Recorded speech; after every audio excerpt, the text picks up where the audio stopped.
अभिषेक पाठ जो अभी 2-3 दिन से प्रारंभ हुआ है संस्कृत वाला, इसमें एक श्लोक आता है यहाँ कृत्रिमासि तदितरः प्रतिमा जिनस्य संस्नापयन्ति पुरुहूतमुखादयस्तः सद्भावलब्धिसमयादिनिमित्तयोगात् तत्रैव मुज्ज्वलधिया कुसुमं क्षिपामि। इस अभिषेक पाठ में आचार्य प्रवर मांगनंदी जी महाराज कह रहे हैं कि इन भगवान के जो जिनबिंब हैं, जो कृत्रिम चैत्यालय में विराजमान है, अकृत्रिम चैत्यालय में विराजमान है। कृत्रिम चैत्यालय कौन से कहलाते हैं? जो मनुष्यों के द्वारा बनाए जाते हैं। इस धरती पर अभी जो भी पूरी दुनिया में मंदिर बने हुए हैं मनुष्यों के द्वारा जो बनाए गए हैं वो कृत्रिम हैं। कुछ ऐसे भी मंदिर हैं जो अकृत्रिम हैं, जैसे जहाँ जिस सुमेरु पर्वत पर भगवान का अभिषेक होता है उस सुमेरु पर्वत पर 16 जिनालय बने हैं, नंदीश्वर द्वीप में बने हैं 52 जिनालय। ऐसे तीनों लोकों में जैसे जो स्वर्ग है, तो स्वर्ग में जो देवताओं का वास जहाँ पे रहता है, जिन विमानों में, उन विमानों में भी प्रत्येक देवता के विमान में एक बहुत सुंदर अकृत्रिम चैत्यालय होता है। उस अकृत्रिम चैत्यालय में 108 प्रतिमाएं होती हैं प्रत्येक विमान में, और उन देवताओं की ड्यूटी है कि प्रतिदिन उस अकृत्रिम चैत्यालय में वो भगवान का अभिषेक करते हैं। बस न जाने मनुष्यों के लिए क्यों ड्यूटी नहीं, ऐसी आप समझ रहे नहीं। आचार्यों ने तो दी है ड्यूटी। आचार्यों ने, जैसे हम मुनि महाराजों को, हमारे 28 मूल गुण हैं मुनि महाराज के, और हमारे 28 मूल गुणों में 6 आवश्यक हैं। आवश्यक इस शब्द कहता है जो अवश्य करने योग्य होता है वो आवश्यक होता है। हम मुनि महाराजों के 6 आवश्यक क्या हैं? सबसे पहले सामायिक, प्रतिक्रमण, देव वंदना, मतलब भगवान का दर्शन करना है ना। प्रतिक्रमण, देव वंदना, सामायिक, 24 भगवान की स्तुति, प्रत्याख्यान और कायोत्सर्ग, ये 6 आवश्यक हैं। ये मुनि महाराज यदि इसमें से एक भी अपने आवश्यक को नहीं करेंगे तो उनका मुनि व्रत खंडित हो जाएगा, तो मुनि महाराज नहीं कहलाएंगे। ऐसे ही आप श्रावकों के भी 6 आवश्यक हैं। आप सभी लोग यहाँ पर सर लोग हैं, टीचर लोग हैं, किसी को पता है? जैसे आपकी दिनचर्या जो आपकी आप यानी ऑफिस की है, कॉलेज की है, ऐसी आपकी दिनचर्या में यानी श्रावक की दिनचर्या में 6 आवश्यक होते हैं। कौन से होते हैं?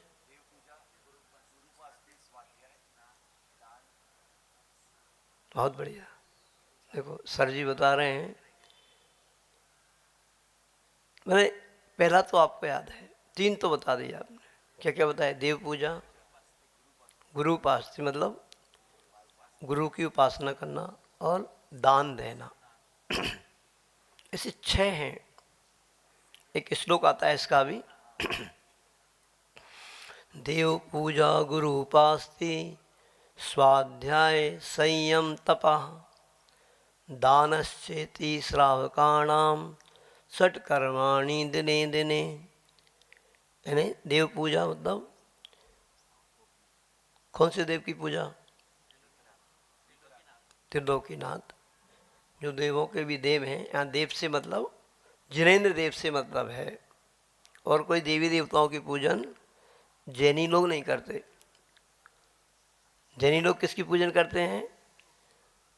त्रिलोकीनाथ, जो तीनों लोगों के नाथ हैं, जिनेन्द्र भगवान, जिनके चरणों में तीनों लोकों के जो एक प्रकार से स्वामी होते हैं, जैसे स्वर्ग का स्वामी सौधर्मेंद्र कहलाता है, और इधर मध्यलोक का स्वामी चक्रवर्ती कहलाता है, और अधोलोक का स्वामी धर्मेंद्र इत्यादि इंद्र कहलाते हैं।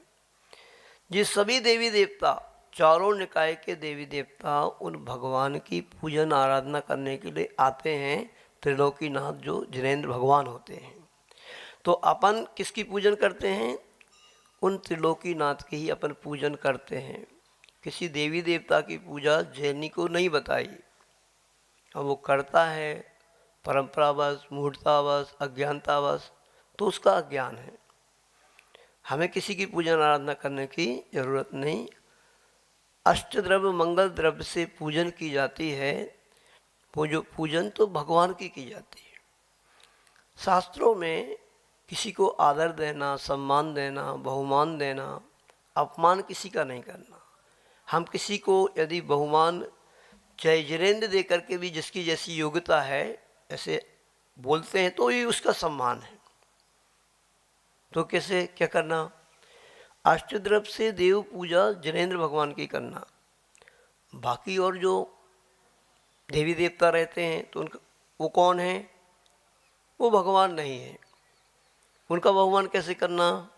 तो शास्त्र में बताया वो तो अपने जैसे ही साधर्मी हैं। एक प्रकार से साधर्मी तो अपन ही कहलाते हैं, फिर भी ठीक है, उनका और अपना एक पद जो होता है वो एक गुणस्थान की अपेक्षा, तो उनका भी चतुर्थ गुणस्थान होता है, वो भी सम्यक दृष्टि होते हैं।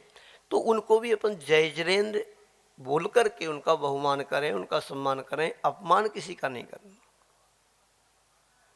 परंतु उस स्वर्ग में रहने वाले, हम आपसे कहना ही चाह रहे हैं, उस स्वर्ग में रहने वाले सारे देवी देवता मतलब देव लोग भगवान का अभिषेक करते हैं, और उनकी जो देवियां हैं ना वो अभिषेक को देखा करती हैं।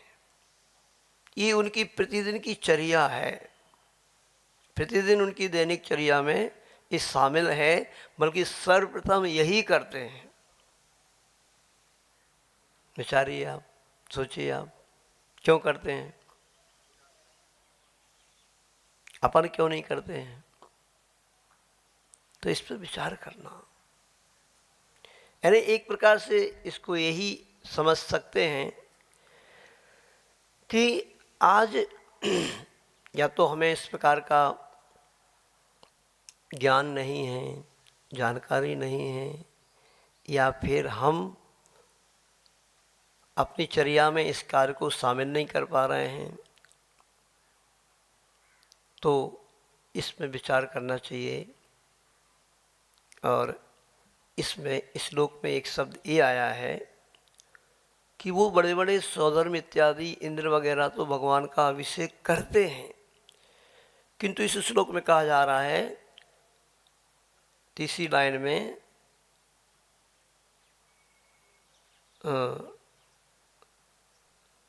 कि ऐसा हमें द्रव्य, ऐसा हमें क्षेत्र, ऐसा हमारा भाव भगवान बना है या अनुकूलता हमें बनी है कि हम आपका अभिषेक कर रहे हैं। उसके लिए हम आपके चरणों में उस अभिषेक को करने के लिए पुष्पांजलि क्षेपण करते हैं।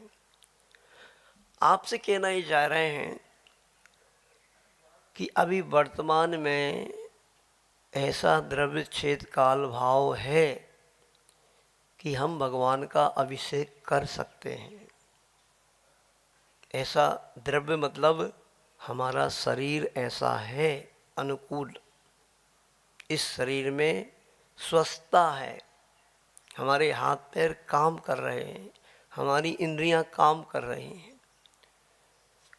नहीं तो ऐसा क्षेत्र भी है ये, मतलब जैसे आप सभी लोग इस WIT कॉलेज से जुड़ा हुआ स्टाफ है, आप जहाँ जहाँ भी रहते हैं, अगर वहाँ पे आसपास जिनालय नहीं है, मंदिर नहीं है, बहुत दूर है, तो आप ही बताइए, आप इस परिसर में तो सभी लोग आते ही हैं।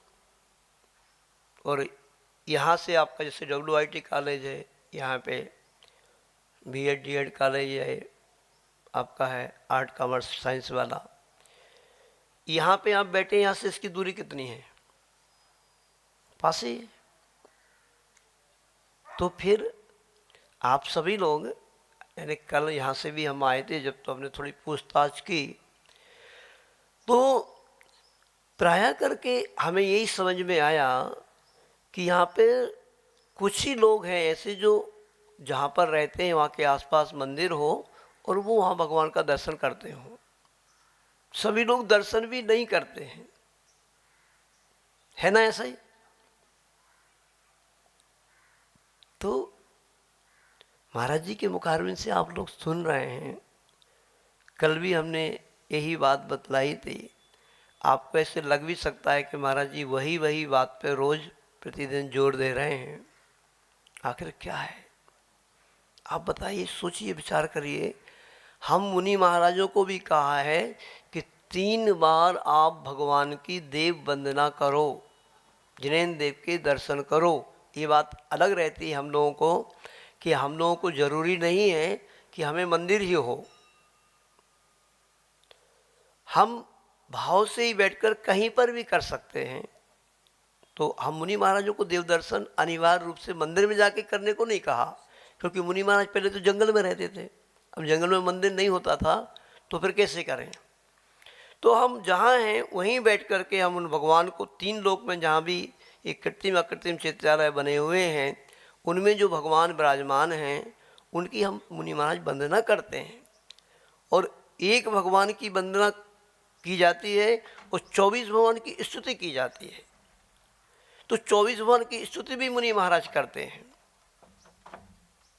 आप देखना कभी आकर के यहाँ पे, सुबह सुबह आ जाओ। बच्चे तो यहाँ पे पूरा भैयावृत्ति करने में लगे हुए हैं और ऐसे 2-2 बजे रात तक भी जग रहे हैं बच्चे लोग, कुछ बच्चे, कि महाराज जी को कहीं कोई परेशानी होती है, कहीं ज़्यादा हवा चलने लगती है, कहीं हवा बंद हो जाती है, तो वैसे सेवा में लगे हुए हैं।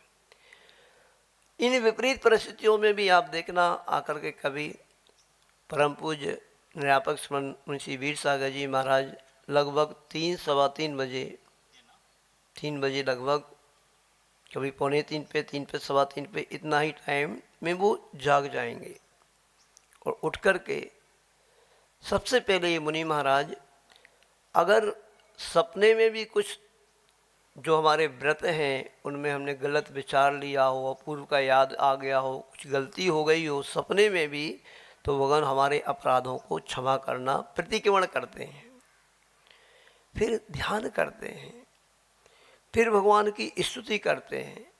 फिर अब जहाँ मंदिर जी हैं तो फिर मंदिर में आकर के वंदना करते हैं। ये प्रक्रिया अभी भी है, सुबह की भी और ऐसे शाम की भी होती है। अब बताइए महाराज जी कौन सा पाप कर रहे हैं? दिल्ली वालों, आप सभी टीचरगण, महाराज जी कौन से पाप करते हैं? उन पापों को धोने के लिए इतना धर्म कर रहे हैं, थोड़ा विचार करिए। आप पाप करते हैं कोई? तो फिर क्यों महाराज जी इतना धर्म कर रहे हैं? उन्होंने सोच लिया है कि अभी वर्तमान में हम नहीं कर रहे हैं, पर पूर्व में किए हुए हमारा पाप का बैलेंस हमारा भी है। ऐसा नहीं कि हम सब दूध के धुले हुए हैं, प्रत्येक व्यक्ति दूध का धुला कोई भी नहीं है। पूर्व का संचित पाप अपन सबका, संसार में जो अपन रह रहे हैं सभी का है, अनेक जन्म जन्मांतरों का, उसको धोने के लिए तो ये सब कर रहे हैं। पर आप लोगों को ऐसे लगता है आप सब दूध के धुले हुए हो, और आप कोई गलती नहीं कर रहे हो, आप कोई पाप नहीं कर रहे हो, आप इसलिए कुछ भी धर्म भी करने की आपकी कुछ ज़्यादा भावना नहीं है। हम यहाँ तक जब भगवान का दर्शन ही नहीं कर रहे हो आप, तो फिर आप और बड़ा क्या कर रहे हो? तो कैसे धुलेगा वो पाप? आप सभी ने कहा कि महाराज जी हमारे 6 आवश्यक बतलाए हैं भी, देव पूजा, देव पूजा में देव दर्शन नहीं आता है। देव पूजा में तो अभिषेक आएगा, फिर भगवान की पूजन आएगी। किंतु आप भोजन की बात तो छोड़ो, आप नाश्ता ही नहीं कर रहे हो। मतलब भोजन पूजन भोजन है तो देव दर्शन नाश्ता है। कम से कम नाश्ता तो कर लो। तो करेंगे क्या आप लोग? देखो, हम कहना आपसे यही चाह रहे हैं, पूरा स्टाफ जो भी यहाँ पे जैनी लोग जितने भी हैं, अगर आपके आसपास में जिनालय नहीं है तो इधर सब लोग आते ही हैं। ऐसा आप मन बनाएं कि जब भी जैसा हो, यदि आपका अनुकूलता बनती है तो जब इधर आते हैं तो ड्यूटी पे जाने से पहले ही यहाँ पर भगवान का आकर के दर्शन कर लें, हाथ जोड़ लें, भगवान को नमस्कार करें, 9 बार नमोकार अनुत पढ़ें, फिर अपनी ड्यूटी पे जाएं। कर सकते हैं? बोलिए।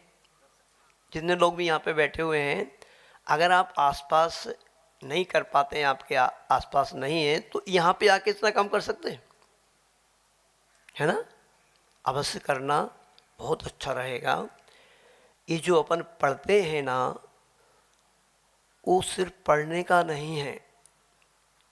अपन नमोकार मंत्र पढ़ते हैं ना, तो नमोकार मंत्र में क्या पढ़ते हैं? ऐसो पंच नमो यारो सौ पावपणासनो मंगलाणम च सब्बेसिम पढ़मम होई मंगलम पढ़मम हवई मंगलम। ये नमोकार मंत्र सभी पापों को नाश करने वाला है, सभी मंगलों में प्रथम मंगल है। तो ये सिर्फ गाथा में लिखा है क्या? ये इसका कुछ महत्व है कि नहीं? तो ये भी मंगल है, नमोकार मंत्र मंगल है। तो आप सभी लोग घर से जब निकलते हैं कॉलेज के लिए या कहीं भी किसी भी कार्य के लिए, कोई भी व्यक्ति वो 9 बार नमोकार मंत्र पढ़ के ही घर से निकले। बड़ी महिमा है इस नमोकार मंत्र की। यदि पूरा नमोकार मंत्र आप पढ़ करके घर से निकलते हैं, एक पूरा का पूरा सुरक्षा कवच आपका वो नमोकार मंत्र के माध्यम से बनता है। एक वज्र पंजर स्तोत्र के नाम से एक स्तोत्र आता है जिनवाणी में, उसमें यही बताया है कि पूरा सुरक्षा कवच बनता है नमोकार मंत्र पढ़ने से। आपके ऊपर कोई भी यहाँ वहाँ की विपरीत बाधाएं, कोई भी परेशानियाँ, कोई भी एक्सीडेंट या कोई किसी व्यक्ति के द्वारा आपके ऊपर कोई भी प्रभाव डालना गलत, कुछ नहीं होगा। यदि व्यक्ति इस नमोकार मंत्र को पढ़ कर के ही कभी भी घर से निकलता है, कोई व्यापार करने के लिए आप जा रहे हैं, अपना जॉब करने के लिए जा रहे हैं, विद्यार्थी पढ़ने के लिए जा रहे हैं, अपने घर से नमोकार मंत्र को पढ़ के ही निकले। करते हैं, कर सकते हैं ऐसा। कोई भी कार्य करने से पहले कोई भी व्यक्ति इस नमोकार मंत्र को पढ़ करके करेगा तो वह कभी भी अमंगल नहीं होगा, उस व्यक्ति का मंगल ही होगा। ऐसे आपको विश्वास होना चाहिए इस पर, है ना? तो आप सभी लोग कम से कम इन छोटे छोटे रूप में अपन ये कर सकते हैं। कहते हैं, एक आचार्य ने हाइकू लिखा, वही जापानी छंद में एक कविता है आचार्य भगवान की। संकटों में भी धर्म संकट विकट होता। धर्म करना बहुत गृहस्थ के लिए, यानी गृहस्थ को अनेक संकट हैं। हम मुनि महाराजों को कहते हैं 22 परिसय हैं, किंतु आप सबको 2200 परिसय हैं। मतलब आप परिसरों से घिरे हुए हैं, बहुत अनेक प्रकार के विकल्प हैं आपके पास, पर खेल खेल में भी धर्म कर सकते हैं। मतलब ऐसे ही आप घर से निकल रहे हैं, नमोकार मंत्र पढ़ें। जब कभी भी ऐसे भी एक टीचर थी, सागर की थी, वो बहुत पहले की बात है, वो पढ़ाती थी, किंतु उनकी प्रतिमा थी, शायद 2 प्रतिमा के व्रत थे उनके।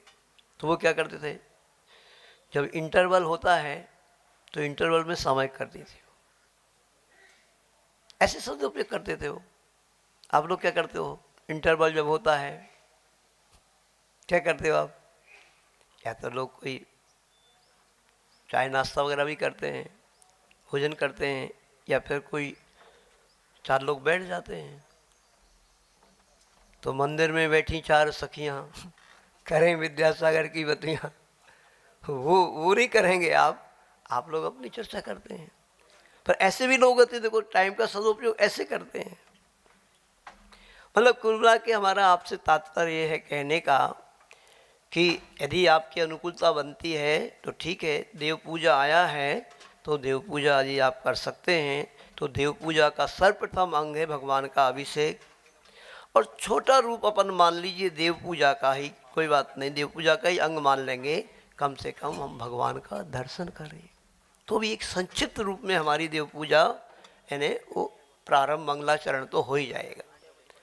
इसी तरह कहते हैं, जैसे हमने कल आपको कर्म के बारे में बताया था कि कर्म हमारे कैसे क्षण प्रति क्षण आते हैं और हमारी आत्मा से चिपकते हैं, तो उनका प्रक्षालन करने का क्या उपाय है? तो कहते हैं 108 दरवाजे हैं कर्मों को आने के लिए, एक आध दरवाज़ा नहीं है। 108 प्रकार से कर्म हमारे पास आते हैं और हमारी आत्मा से चिपक जाते हैं। तो इसलिए प्रत्येक व्यक्ति को कम से कम 108 बार उस नमोकार मंत्र को अवश्य जपना चाहिए। अब यदि आप लोग एक साथ नहीं जप पा रहे हैं, ऐसे तो कर सकते हैं, मुझे तो ऐसा नहीं लगता कि नहीं कर सकते। कितने बजे आप? 9:30 बजे आते हैं, वापस कब जाते हैं? 5:30 6 बजे जाते हैं। तो 5-6 बजे जाकर के फिर आप क्या करते हैं? घर में जाके भोजन इत्यादि करने के बाद तो टाइम मिलता होगा, तो 108 बार नमोकार मंत्र पढ़ सकते क्या? एक जाप, मतलब 108 नमोकार मतलब एक माला, एक जाप। अभी कोई देते हैं क्या आप लोग? कौन कौन देते हैं? पंडित जी, शास्त्री जी, आप तो देते होंगे, देते हो? कितनी जाप?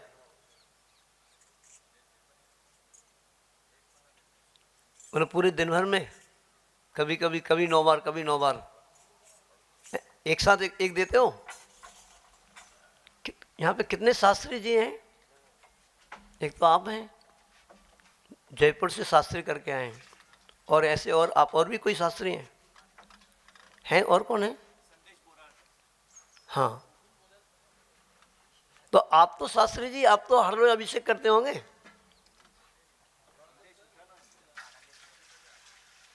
नहीं, आप रहते हैं वहां पे, मंदिर है क्या पास में? अच्छा, यहीं रहते हो आप तो? अरे फिर क्या बात है।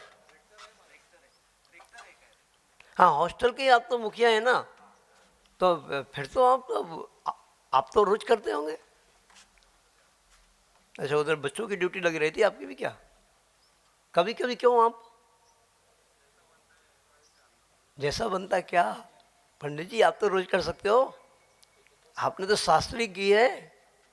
कितने साल तक रहे आप वहां पे जयपुर में? 5 साल।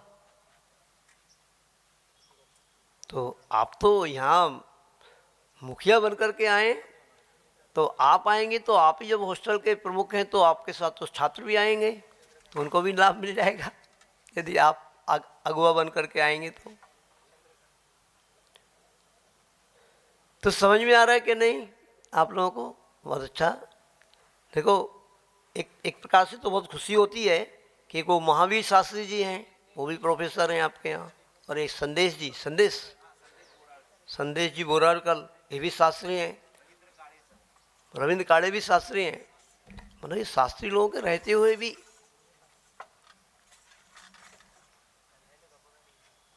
थोड़ा आप लोग विचार बनाएं, है ना? तो अच्छा करेंगे आप लोग? 108 बार जाप दे सकते हैं? एक जाप दे सकते हैं आप लोग? कौन कौन देंगे? हाँ, प्रयास ही करना।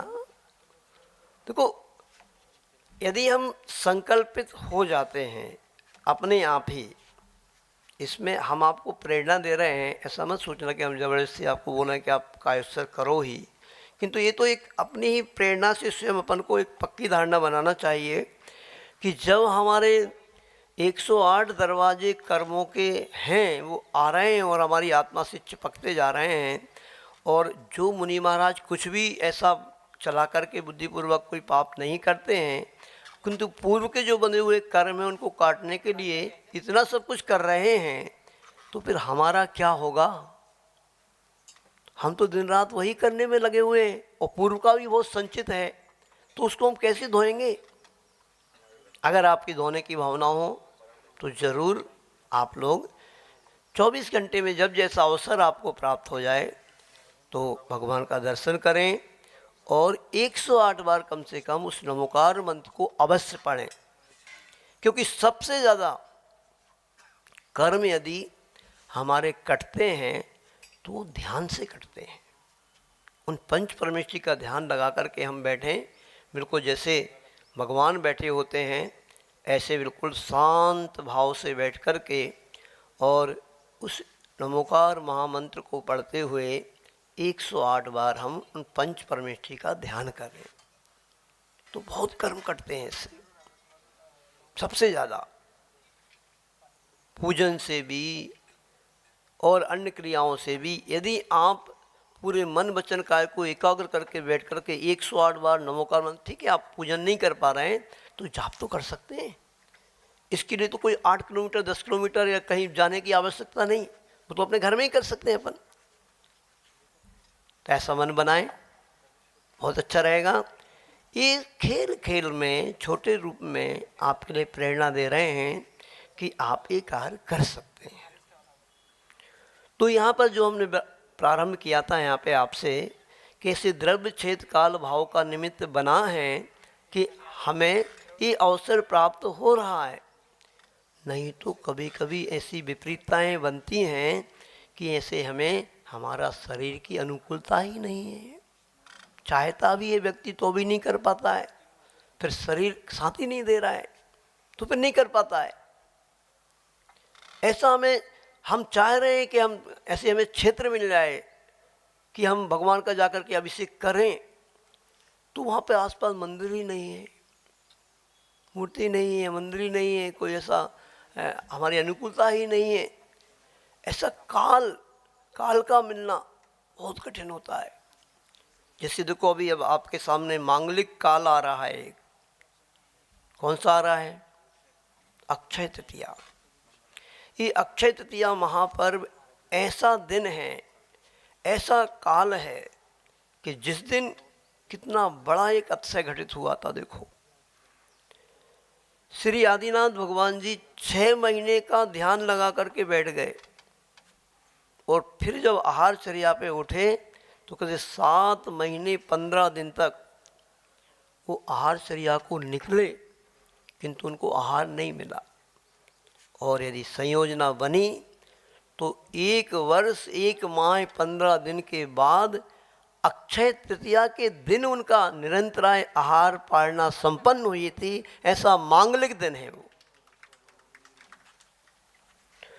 1 वर्ष 1 माह 15 दिन के बाद देखो ऐसा जब मांगलिक अवसर वहाँ की जनता ने प्राप्त किया होगा, हस्तिनापुर की जनता ने, वो राजा श्रेयांश वहाँ का जो मुखिया था, उसके बाद और किस प्रकार का महोत्सव वहाँ पे हुआ होगा, कितनी खुशी लोगों को हो रही होगी, कैसे लोगों ने कितने विधान किए होंगे, कितना उत्सव मनाया होगा। और इस बार आप सभी को सौभाग्य प्राप्त हो रहा है उस अक्षय तृतीया पर। वहाँ तो एक भगवान थे श्री आदिनाथ भगवान, ये मुनि महाराज को भी भगवत रूप ही कहा है, पंच परिनिष्टि में आते हैं। और आज आपके सोलापुर में WIT प्रांगण वालों का, आप सभी लोगों का कैसा सौभाग्य है, यहाँ पर 6 मुनि महाराज का यहाँ पर आपको आहार दान देने का अवसर, उनका दर्शन करने का लाभ प्राप्त हो रहा है। तो अक्षय तृतीया पे सभी टीचर लोग भी आहार दान करेंगे, कर पाएंगे कि नहीं? नहीं, छुट्टी है उस दिन, छुट्टी रहती है, संडे ही है। वाह, आपके तो सोने में सुहागा ही हो रहा है। संडे फिर तो दे सकते हैं, कोई नियम नहीं देंगे महाराज जी। जो भगवान जी भी मौन थे उस समय, उनने भी कोई नियम नहीं दिया है कि भाई कौन आहार देगा तो क्या नियम देगा। इसलिए हम 6 मुनि महाराज भी कोई नियम नहीं देंगे आपको, आप तो आहार दान देना और उस ऊर्जा को प्राप्त करना, उस सौभाग्य को प्राप्त करना। ऐसा मांगलिक अवसर आपको प्राप्त हो रहा है। धीरे धीरे अपने भावों को थोड़ा थोड़ा धर्म से जोड़ें, तो जो आपका पाप का संग्रह अनेक जन्मों का है वो प्रक्षालित होता जाएगा और आप पवित्र होते जाएंगे। ठीक है, बोले आचार्य गुरु विद्यासागर जी महाराज जी की। चलिए।